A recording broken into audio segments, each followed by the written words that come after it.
Alright, what is going on YouTube? Oh my god. We haven't made a video in a fat minute. I hope everyone's break was good. I hope you guys all had a very good time over your break. I did promise a video for everyone coming up around now. So yeah, I'm so sorry for the wait. But here's the video. Um, what I'm gonna go over is that first things first. Some things came up with one of my students, and now there is one more open spot currently before the new April drop of my mentorship, which will reopen during like April 1st. But and that's not a joke, by the way. It's not April Fools, but yeah, I will be opening a new and improved, well, semi-improved mentorship. It's not gonna be like before, so it's gonna be cheaper. But all my other students who were with me before, don't worry. It will be very different from what you guys have compared to the new students. So do not worry on that. But yeah. So let's go over and let's do some market recap and a little bit rundown of my new strategy here. So coming into my new strategy, we have first off the 4-hour supply and demand. Again, most of you guys know this is the only strategy that I use. Most of you guys know that I do like the strategy a lot. It's worked for me a lot, getting like 5-figure payouts and a lot of some making money. So yeah, supply and demand is number one in my tier list. But what I've recently been doing is a lot of liquidity hunts and the 5-minute fair value gap with my strategy. Now, how it works is basically what we're going to look for is, right, we have our supply and demand, right? We have our 5-minute supply and demand. Sorry, not 5-minute, 1 hour supply and demand. And what I want to look for is a pre-market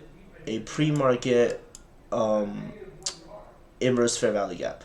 Now, why do I want to look for a 5-minute fair value inverse fair value gap with this? It's because that over all the back tests that I've done, that this has worked out several times.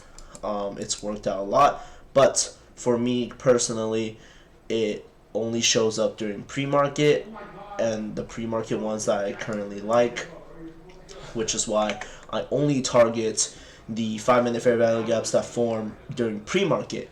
Now, if there isn't that form during the pre-market, all we're going to look for is the supply and demand. But that's it. Yeah. So, really easy. Supply and demand number one, and 5-minute inverse fair value gap number two. I want to see the place get inversed, and then I enter the trade. As you can see, guys, I have 3 more accounts right now. Fresh, just passed them today while I was making this video. Not really much. This is going to be a very quick video because recently I haven't done any trades. I haven't done a lot of trades, but let's go over the trades that I had before, which is January. Yeah, January 1st. We caught trades right here. You can see highs got taken out right here. SMT formation, and then the 5-minute fair value gap holding, which then leads me to entering longs after I see a very good. This is my other account where I just recently blew because I took a payout and I over leveraged a little, which is my fault, but we took a payout nonetheless, so I'm not really too mad about it. But you can see right here, 5-minute fair value gap is good, and then we wait for it to come back into the 5-minute or after 5-minute. But I was during Asia time, so I was just watching it the whole time, waiting for it to come back into the 5-minute fair value gaps, and then I want it to completely take out the highs or like the chop between here, and then and then enter in right here after the manipulation, because I did not catch this area. I did not catch that. So we entered in late, and I know we're going to push all the way up, and then we got out right before basically news PMI, which was a very, very good trade for about 50 points. Wasn't too mad about it. But yeah, these are the most trades I've taken recently. I haven't really taken a lot of trades.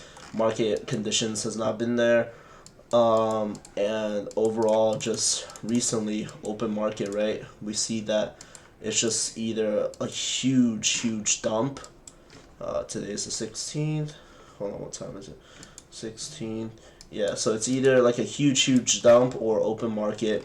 All we're seeing is just massive wicks on the 1 minute right here, which do, like, we have very high volume as well, which can lead to very high and over leveraged trades, which I personally don't like, because I trade one mini, not micros. So I just personally like minis instead and comfortable with trading minis. Some people might be different, which is completely fine. But yeah, that's all the things I've been doing recently. This video is going to be really short. It's just kind of like a recap of what I've been doing. But yeah, my strategy now is basically looking for super simple things. Again, inverse or a 5 minute fair value gap during pre-market, target liquidity, Asia highs, Asia lows, London highs, London lows, previous day highs and lows, and then 1 hour supply and demand, showing where and how the market's going to move, and if we're going to balance in that area or we're going to be in a state of imbalance. And yeah, honestly think these few weeks the price action has been pretty good, but I just haven't been trading a lot. I've been trying to pass my account, and I did. And I've been just kind of adjusting to the new time zone since I just got back from China, which was very fun. I hope everyone had a very good holiday, and I'll see you guys in the next video. There's not a lot for me to talk about, and I'll try to do more market recaps consistently on YouTube and TikTok as well. But yeah, you guys should follow my TikTok. I will try to link it. It will have more live trades, and I just play some video games on there as well. So if you guys want to join and just watch that, you can as well. All right, stay safe, everyone, and do good in trading.